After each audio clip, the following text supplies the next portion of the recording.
सभी पुराने और नए विद्यार्थी,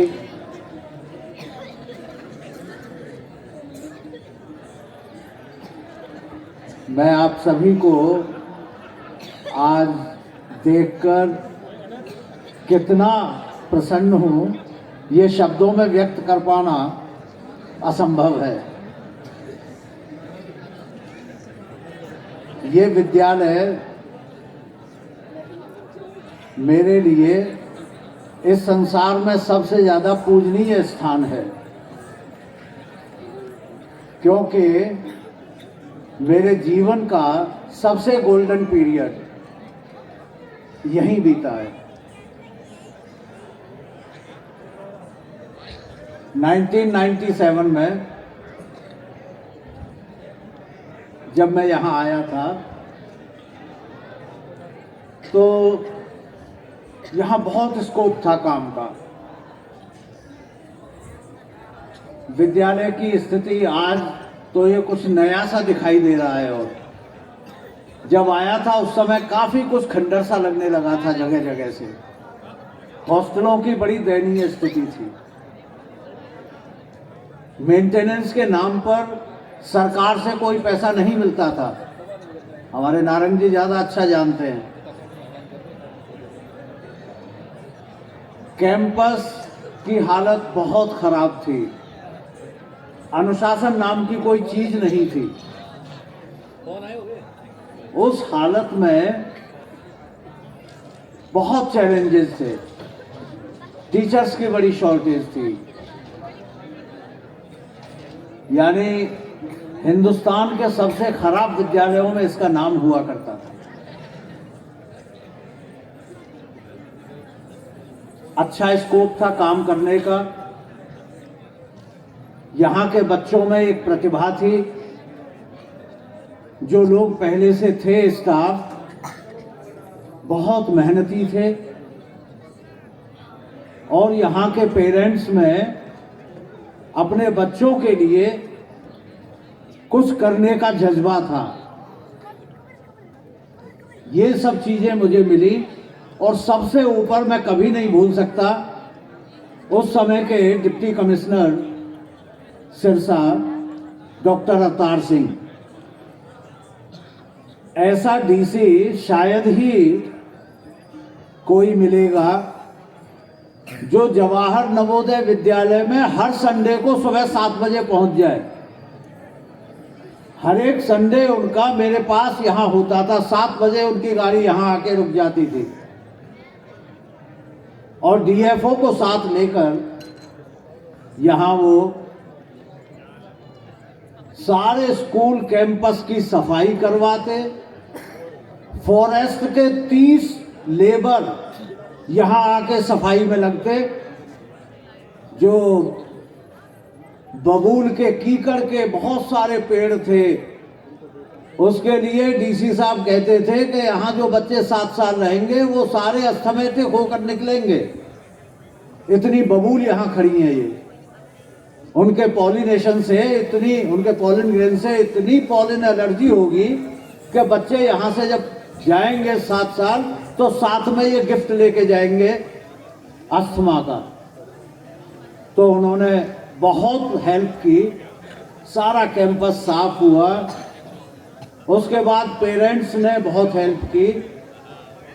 इस गांव के सरपंच थे रूपिंदर, चिड़िया सरपंच कहते थे उनको। उसका ट्रैक्टर 2-3 महीने तक यहीं चला हमारे कैंपस में। इसको लेबल किया, साफ करके लेबल किया, और फिर हॉर्टिकल्चर ऑफिसर ने यहाँ फ्रूट के पेड़ लगवाए, अमरूद के, किन्नू के, और जो सोशल फॉरेस्ट्री के डिस्ट्रिक्ट फॉरेस्ट ऑफिसर थे, उन्होंने ये सारे पेड़ लगवाए जो आज हम यहाँ देख रहे हैं। हमारे बच्चों ने इतनी मेहनत की। उस समय के जो बच्चे हैं वो सब जानते होंगे, उन्होंने इतनी मेहनत की, रात दिन सफाई करते थे पूरे कैंपस की अपने हाथ से। और सारे कैंपस में आपको कहीं रोड पर, कहीं इधर उधर एक तिनका तक नहीं दिखाई दे सकता था। बच्चे हर संडे को ये उनका इंटर हाउस कंपटीशन हुआ करता था, उनके लिए एरिया अलॉटेड था, बहुत मेहनत करते थे।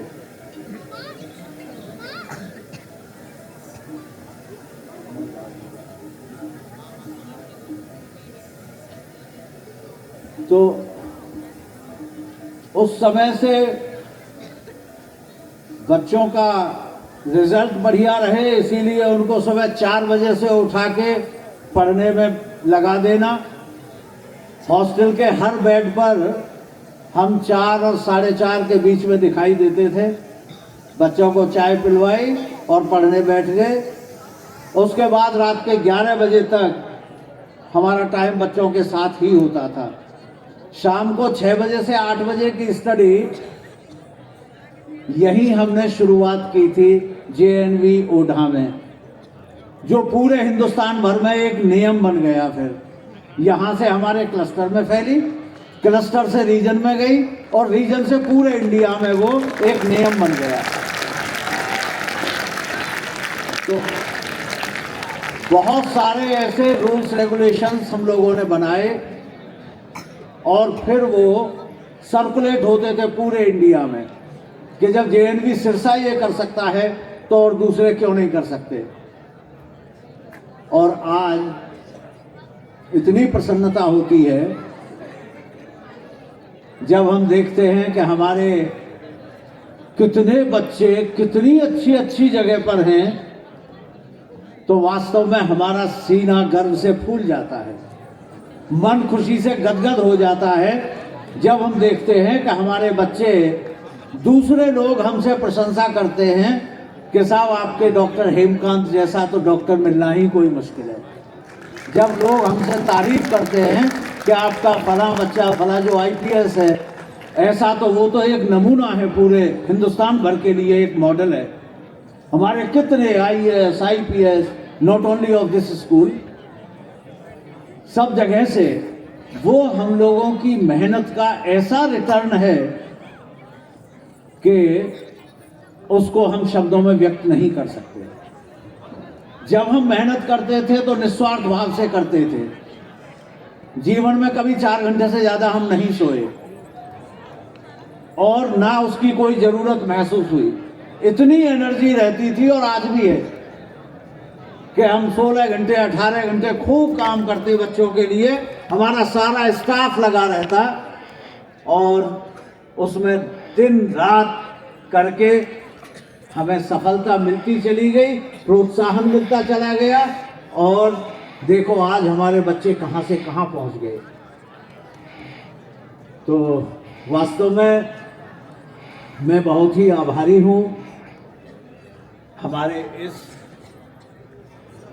2004-11 बैच का। पता नहीं क्या बात है, जब ये बच्चे, दमनप्रीत का फोन आया मेरे पास, उससे 1 महीने पहले से मेरे मन में बार बार एक थॉट आ रहा था। बहुत दिन से JNV ओढ़ा देखा नहीं है, वहां कोई एलुमनाई मीट हो, उसमें हम जाएं और सब लोगों से मुलाकात हो जाए, कितना आनंद आएगा। अपने आप थॉट आ रहा था जब दमनप्रीत का फोन आया, उससे 1 महीने पहले से, और वही हो गया। शायद ईश्वर की ऐसी इच्छा थी कि उन्होंने पहले ही विचार भेजने शुरू कर दिए और जब बच्चे का फोन आया मुझे बहुत प्रसन्नता हुई। ये बालक वहाँ गए भी मुझे बुलाने और बहुत अच्छा लगा। उसकी वजह से आज सब लोगों से मिल पाए। बच्चों, हमारा सिर्फ एक ही सिद्धांत है जीवन का, अगर आप लोग जीवन में खुश रहना चाहते हैं तो खुश रहने का सिर्फ एक ही तरीका है और कोई दूसरा रास्ता नहीं है। जीवन भर सच्चाई के रास्ते पर चलो, जीवन भर निस्वार्थ भाव से जो काम मिला है पूरे मन से, तन मन धन से उस काम को करो, उसी में आपको बहुत आनंद आएगा।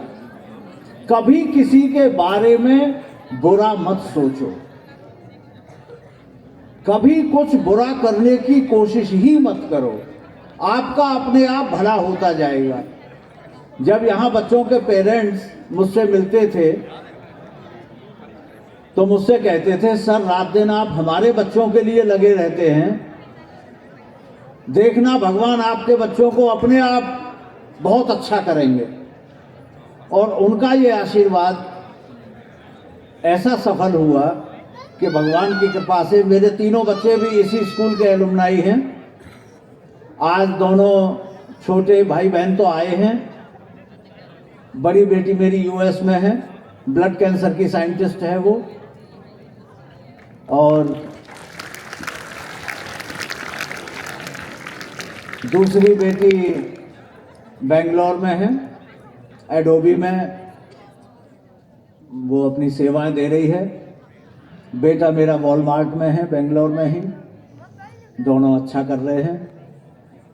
तो मुझे वही याद आ जाता है कि जो पेरेंट्स कहते थे बच्चों के, मैंने अपने बच्चों को मैं कुछ नहीं पर्सनली कभी ना पढ़ा पाया ना देख पाया, क्योंकि यहाँ इतना टाइम की ज़रूरत थी कि मैं 18 घंटे काम करता था, वो भी मुझे कम लगता था।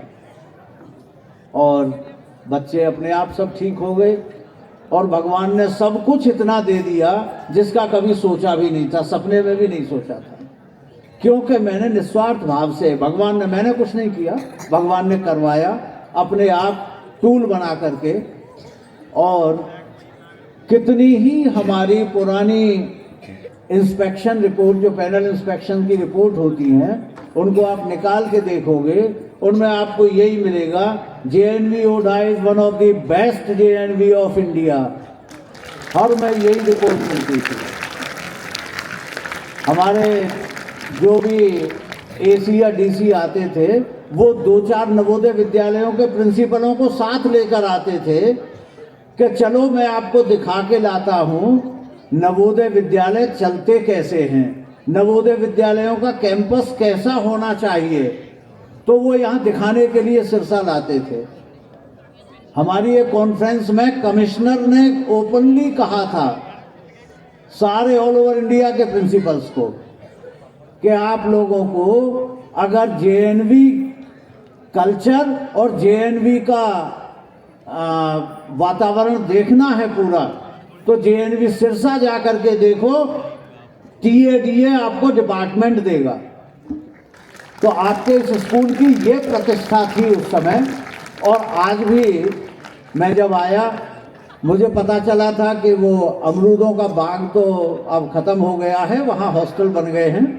तो मुझे लगा पता नहीं अब कैसी हालत में मिलेगा स्कूल।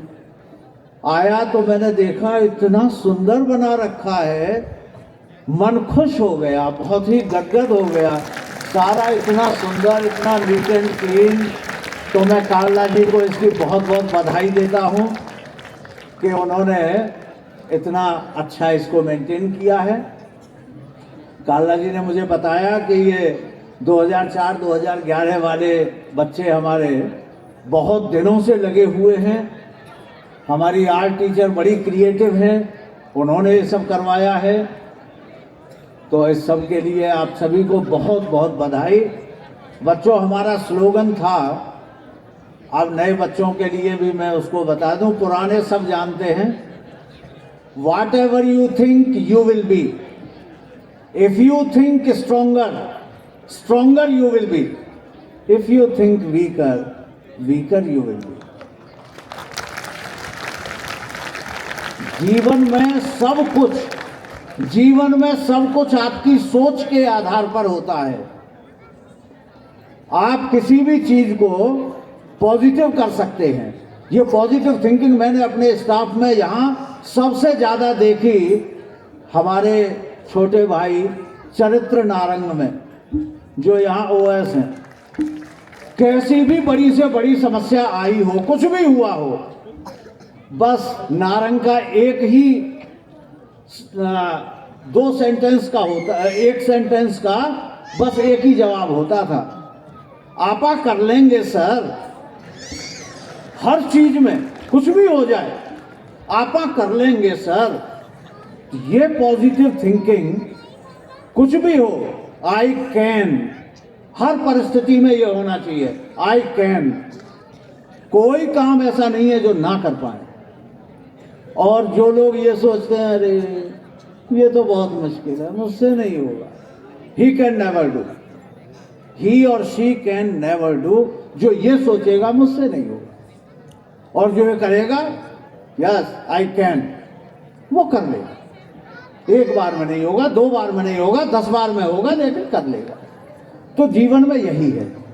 और दूसरी चीज ये है, हमारे वेदों का वाक्य है, सत्यमेव जयते, जीत हमेशा सच्चाई की होगी, हमेशा सच्चाई पर रहो। हो सकता है कुछ समय के लिए उसमें कुछ लगे कि हाँ कुछ दिक्कत आ रही है, वो परीक्षा का समय होता है, भगवान सबकी परीक्षा लेते हैं। और सच्चाई पर अगर रहे आओगे तो वो परीक्षा में आप पास हो जाओगे। और कहीं भी जाओ, हर जगह अपनी सच्चाई को मत छोड़ो, अपनी सादगी को मत छोड़ो, अपनी इंसानियत को मत छोड़ो, और बिल्कुल निस्वार्थ भाव से अपना काम करते चलो। ये जीवन, ये काम आपकी तपस्या बन जाएगा और आपका जीवन सफल हो जाएगा। तो हमेशा आप लोग अच्छा करें, बच्चों के लिए विशेष रूप से और सभी के लिए एक जनरल चीज है।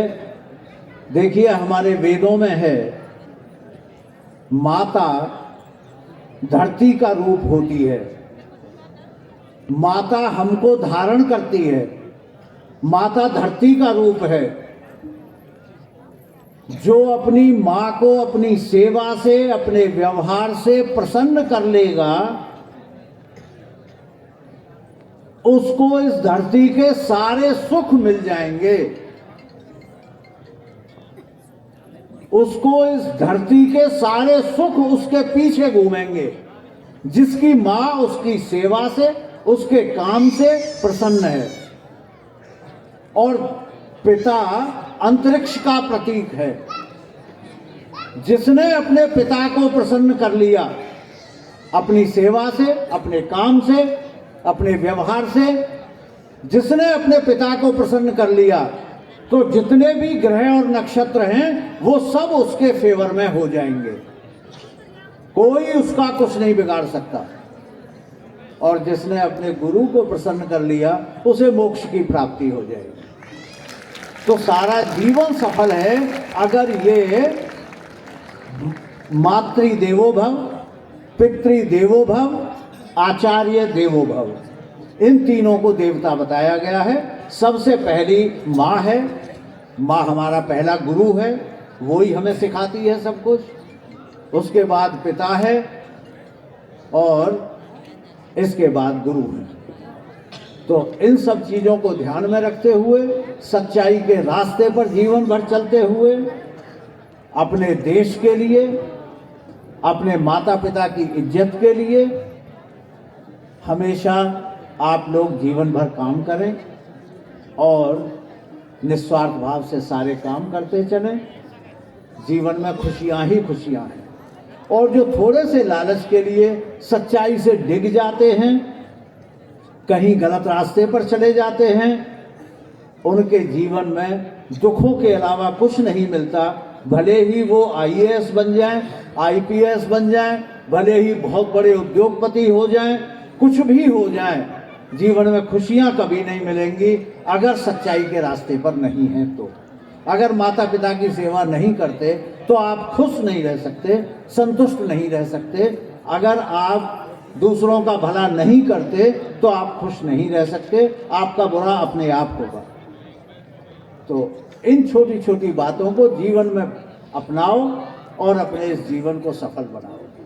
मुझे एक बात और कहनी है। इस विद्यालय में 13 साल रहा और इस विद्यालय का वैसे तो मेरे ऊपर बहुत ऋण है, मैं कभी उतार नहीं सकता।